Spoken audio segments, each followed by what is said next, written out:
ये सरकार से आस थी कि कहीं ना कहीं सीए पारित होगा और उनको भारत की जो नागरिकता है वो मिल पाएगी।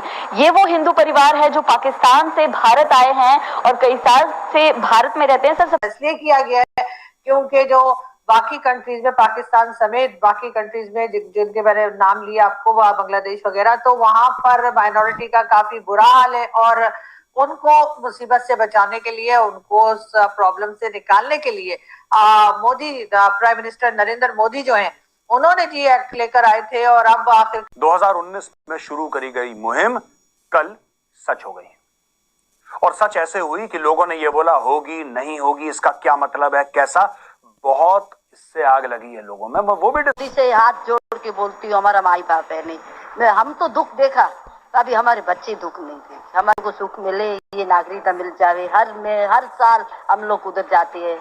ये आपने देखा कि कई बार तो प्रोटेस्ट वगैरह, बड़े लंबे चौड़े प्रोटेस्ट चलते रहे, जो कि कोविड जब आया था वो प्रोटेस्ट खत्म हुआ। जो भारत में शरणार्थी आए हैं अफगानिस्तान, पाकिस्तान और बांग्लादेश से, उनको प्रेफरेंस मिलेगा। उनके पास दो रास्ता था। जो पाकिस्तान, बांग्लादेश, अफगानिस्तान में हिंदू थे, उनके पास दो रास्ता था, या तो कन्वर्ट हो जाए या सब कुछ छोड़ के भाग जाए। तो अब सवाल यह है कि खुशी क्या हुई। खुशी का हम अंदाजा नहीं लगा सकते, क्योंकि जब से हम इस दुनिया में आए हैं हमारा कोई अपना मुल्क नहीं था। अगर वहां हम रहते थे तो कहते थे तुम हिंदू हो, हिंदुस्तान में जाओ। कभी हमें वीजा, कभी ये, कभी वो। हम आज तक अपना घर नहीं समझ सके कि हमारा घर कौन सा है। लॉन्ग लास्टिंग होते हैं और बेसिक प्रिंसिपल्स होते हैं कुछ। हेलो दोस्तों, एक नए अपडेट के साथ आपका बहुत बहुत स्वागत है। तो दोस्तों, पूरे देश में एक साथ CAA लागू कर दिया गया है। जी हाँ, सिटीजनशिप अमेंडमेंट एक्ट, जो कि पूरे देश में एक साथ लागू करने का ऑफिशियली अनाउंसमेंट कर दिया गया है भारत सरकार की तरफ से। और आपने देखा होगा कि इससे पहले ये उत्तराखंड में लागू किया गया था, जहां पर इसको लेकर बहुत ही ज़्यादा बवाल भी हुआ था। हालांकि आप सबको पता है कि इसका CAA का और मुसलमानों का कोई नाता नहीं है। CAA का मतलब ही यही है कि जो कुछ शरणार्थी, जो कि माइनॉरिटी है, जो बांग्लादेश में रहती है, अफ़गानिस्तान में रहती है, पाकिस्तान में रहती है, वो भारत में 2014 से पहले आकर यहाँ पर किसी तरीके से जीवन यापन कर रही है, उनके लिए भारत सरकार ये बिल लेकर, ये एक्ट लेकर आई है, जिससे उनको यहाँ की नागरिकता परमानेंटली मिल जाए। जैसे कि अभी आप आगे देखेंगे कि क्लिप में भी किस तरीके से लोग बोल रहे हैं कि हम पाकिस्तान में रहते हैं, अफ़गानिस्तान में रहते हैं या बांग्लादेश में रहते हैं, तो वहाँ लोग बोलते हैं कि तुम हिंदू हो, तुम सिख हो, तुम बौद्ध हो, तुम जैन हो, तुम्हें हिंदुस्तान में रहना चाहिए। तो इस तरीके के बहुत सारे आर्ग्यू और बहुत सारे कमेंट हैं। आगे आप देखेंगे कि मेजर साहब भी इसमें बता रहे हैं कि किस तरीके से पाकिस्तान हो चाहे बांग्लादेश हो, अफ़गानिस्तान से तो खैर वहाँ माइनॉरिटी ख़त्म ही हो चुकी है, लेकिन कितना बुरा और किस तरीके से अत्याचार किया जाता है, जिसको सुनकर आपके रोंगटे खड़े हो जाएंगे। लेकिन फिर भी इस पे बवाल काटा जा रहा है। तो आइए चलिए देखते हैं लोगों की राय। बेसिकली सीए है क्या, आप सबको पता है, लेकिन एक बार फिर बता दूं कि 2014 से पहले जो भारत में शरणार्थी आए हैं अफगानिस्तान, पाकिस्तान और बांग्लादेश से, उनको प्रेफरेंस मिलेगा। यानी कि उनको यह बताया जाएगा कि साहब आपको जो सिटीजनशिप है वो 5 साल में मिल जाएगी। नेट ये स्टोरी है, इनको स्टोरी है, और जो रह चुके हैं उनको फट से मिल जाएगी। ऑलरेडी सरकार एक एम्पावर्ड कमेटी सेटअप कर चुकी है जो कि सिटीजनशिप देना शुरू कर रही है। दोस्तों, ये बहुत बड़ा कदम है, ये बड़ा रेवोल्यूशनरी कदम है। बहुत पहले हो जाना चाहिए था, ये मैं आपको बता रहा हूं, आज से 30-40 साल पहले हो जाना चाहिए था। लेकिन बात यह है कि लोगों ने इसके बारे में इतना गंद फैला दिया है, इतना गंद फैला दिया है, और कहीं ना कहीं मुझे लगता है सरकार की कमी है, सरकार उसको ठीक से समझा नहीं पाई। सबसे पहले मैं आपको बताऊं, CAA का मुसलमानों से कोई लेना देना है नहीं।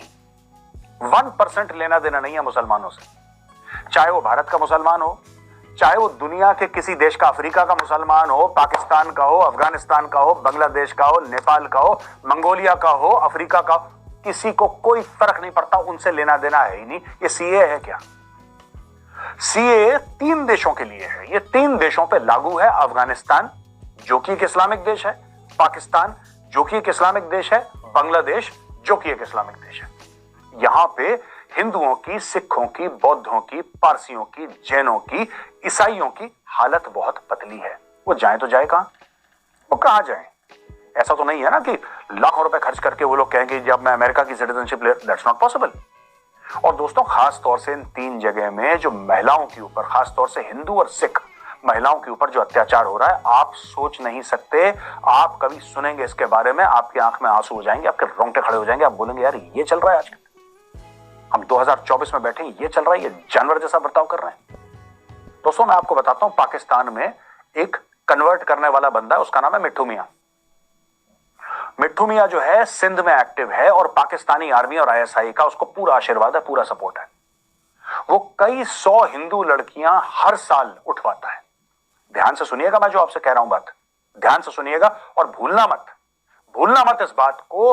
हर साल वो कई 100 हिंदू लड़कियां उठवाता है और हर साल 1000 से ज्यादा हिंदू और सिख लड़कियां कन्वर्ट होती हैं पाकिस्तान में। 11, 12, 13, 14 साल की लड़कियों को उठा लिया जाता है, उनको प्रेशराइज करा जाता है, एक अलग जगह ले जाके किडनैप करा, उनके ऊपर दबाव डाला, फिर बोला तुम कलमा पढ़ो, उनको बना दिया जाता है मुसलमान। और एक बार मुसलमान बन गई वो लड़की, उसकी शादी कर दी जाती है किसी बुढ़े के साथ, राइट, जो उससे 30, 40, 50 साल बड़ा उम्र में, उसकी शादी कर दी जाती है। और शादी करने के बाद वो लड़की कभी वापस हिंदुइज्म में आ नहीं सकती, वापस सिखिज्म में आ नहीं सकती, क्योंकि इस्लाम में इस चीज की सजाए मौत है।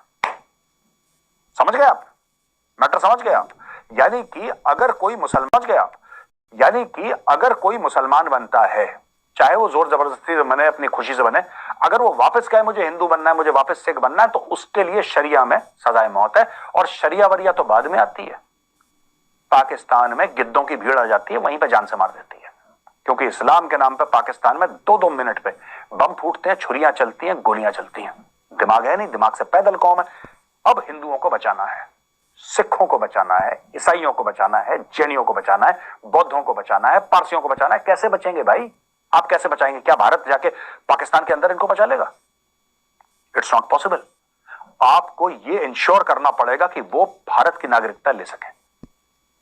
यही सीएए है। इसका मुसलमानों से, इस्लाम से, मुसलमान भाइयों बहनों से 1% कोई लेना देना नहीं है।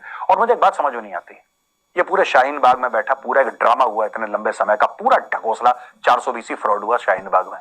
माइनॉरिटीज हैं वो तो यकीनन सोच रही होंगी कि वो इस एक्ट के तहत जो है वो यकीनन भारत में शिफ्ट हों या भारत से कोई मदद लें, लेकिन पाकिस्तान को भी सोचना चाहिए कि क्या हालत कर दी है। बाकी कंट्रीज तो चले अपनी जगह सोचेंगी जो सोचना होगा, लेकिन पाकिस्तान को जरूर सोचना चाहिए कि आपने क्या हालत कर दी है अपनी माइनॉरिटीज की, कि भारत को इस तरह का कोई बिल लेकर आना पड़ा, भारत को इस तरह का कोई एक्ट लेकर आना पड़ा कि जिससे वो अपने लोगों को, या समझे जो उनके जो हिंदू पाकिस्तान में रहते हैं या दूसरे रिलीजन के लोग जो रहते हैं, उनको बचाया जा सके, उनकी मदद की जा सके। इस तरह का एक बिल, इस तरह का एक एक्ट लेकर आना पड़ा भारत की गवर्नमेंट को। और यहाँ हम बड़ा माइनॉरिटी का शोर मचाते हैं, लेकिन हमारे यहाँ उनके लिए कोई काम नहीं किया जाता। हाँ, अभी हमने 1-2 लोगों को मिनिस्टर बना दिया दुनिया दिखाने के लिए, लेकिन क्या